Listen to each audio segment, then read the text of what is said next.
Ito mga kabalbon, unang bumungad sa atin, isang malaking pusit or nokos kung tawagin dito sa amin mga kabalbon. Mga kabalbon, sobrang lakas ng agos dito.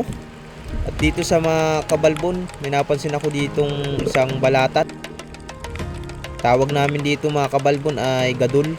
Ito yung natutunaw na balatan mga kabalbon, kailangan ay kabatad sa tubig. Hanap tayo at ito mga kabalbon, nagpakita ang isang guntingan ating bibigyan. Huli kabalbon! Nabigyan natin ng isang guntingan or danggit kung tawagin dito sa amin mga kabalbon. Suka mga kabalbon ng tubig. Ito man mga kabalbon, suga ating bibigyan. Huli ka! Ay, hindi nahuli mga kabalbon. Malaki na sana yun. Masarap sana yung sabawan. At dito mga kabalbon, hindi ko nabidyoan ng isang tarig bago. Ayan. Magalaw kaya ang tubig mga kabalbon. Sobrang lakas ng kari. Garon na bagay itong pailog mga kabalbon. Sa part na ito mga kabalbon, napana ko din ang isang turos. Masarap paksiwin itong turos mga kabalbon. Sulit. Sa part na ito mga kabalbon, may napansin ako dito. Ayun, syapon. Ang isang guntingan or danggit. Nako, napakalakas ng agos dito mga kabalbon. Suka pa ang tubig. At dito another tours na naman mga kabalbon. Ayan, binigyan natin. Huwag na natin patagalin.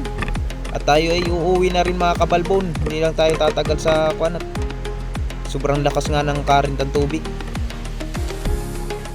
Dito sa banda dito mga kabalbon, may napansin ako ditong isang matang pusa. At sobrang likot mga kabalbon.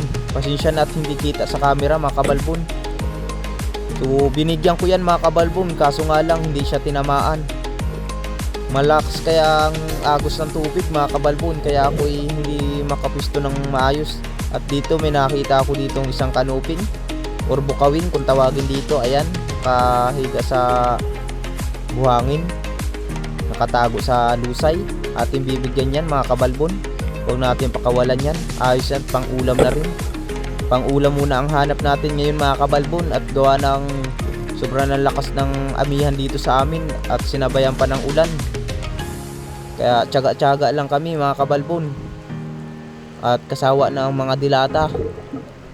Sa part na ito mga kabalbon, may napansin ako ditong turos. Ayan, bibigyan natin. Iyon, iba na ang kanyang kulay mga kabalbon. Nadilaw-dilaw na. Siguro sobrang tanda na rin ito mga kabalbon. May sakit na siguro itong isda na ito mga kabalbon at kulay dilaw na.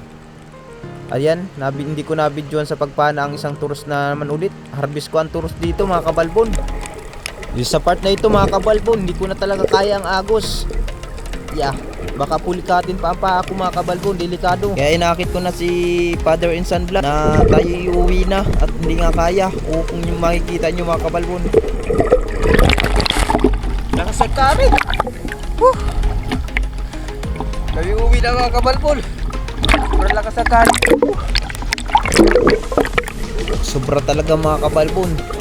Kaya bakit na akong uuwi na. Grabe nga, kumapano pa ako. Maraming salamat pa rin sa Panginoon kasi ginagabayan kami bawat adventure. Malakas ang amihan kaya dito mga kabalbon. Tapos lakas ng hangin, ulan. Makikita nyo mga kabalbon, umuulan yan mga kabalbon. Nandito na lang mga kabalbon. Kung nagustuhan nyo, pahingin naman subscribe at pahicling na notification bell para lagi kang updated.